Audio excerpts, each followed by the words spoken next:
Good morning to Miss Bella. My name is Lyviana from class PW2 P40. Today, I would like to share a short story about Cinderella.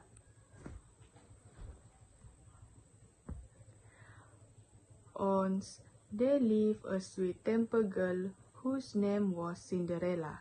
Unfortunately, her mother died young and her father married again. His second wife had a sharp temper and her two daughters were just like her, in a word, horrid. The horrid sisters loved to boast Cinderella. The first said, "Cinders, it's your job to clean the fireplace. That's why you are called Cinders, get it?" And before she had finished sweeping the grate, the second sister said, "Cinders, don't doodle. Light up the fire and make me a hot bed with sweet-smelling candles." And as she was hitting the bed, the horrid mother said, "Cinders, why haven't you been to the market yet?" All day long, Cinderella swept and scrubbed and fetched and carried. In winter, the young ladies were invited to the royal ball. For a whole month, they tried on taffeta ball gowns, frilly petticoats, and strappy shoes. It was Cinderella, of course, who helped them in and out of their rich costumes and who pressed and folded everything. Her own clothes were practically rags. The big night came and poor Cinderella was left at home, sitting alone by the fireplace. A mouse came up to her and said, "Dear, dear, don't fret. A good fairy is outside and she says that you shall go to the ball." Cinderella ran out to the courtyard where the good fairy told the young girl, "Be sure to leave the ball before the clock strikes midnight, or you will be more embarrassed than you ever have been in your life." A golden coach took her to the palace, and on the way she changed into a beautiful gown. When she entered the ballroom, all eyes were upon her, including those of her sisters who did not recognize her. The prince asked the new arrival to dance not once but again and again. Before the evening was out, he had fallen in love with the mysterious young beauty.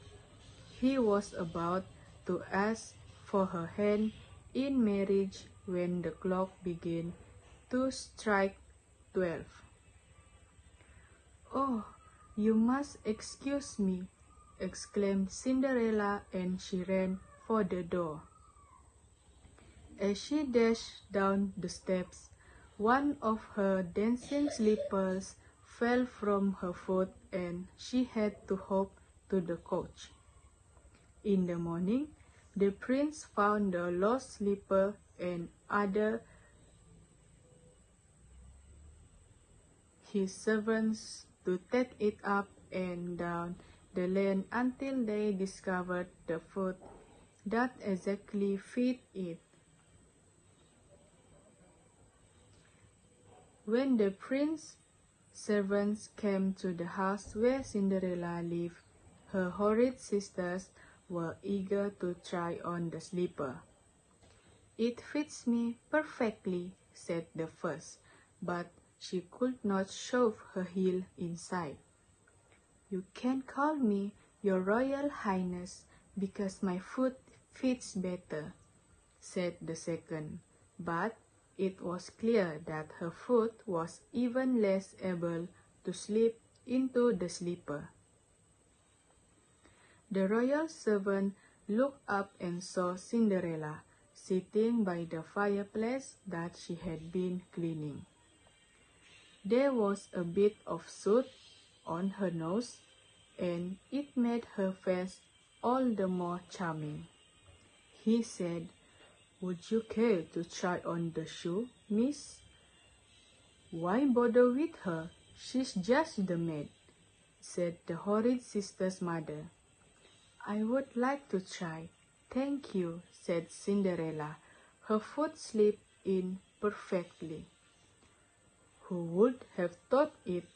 Our quest is complete," declared the royal servant. "What?"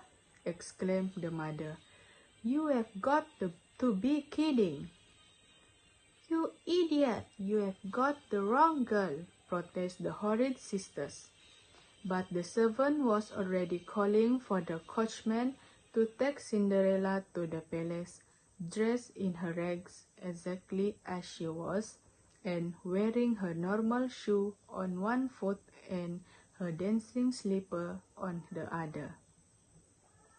As Cinderella left the house, the mother of the horrid girls cried out,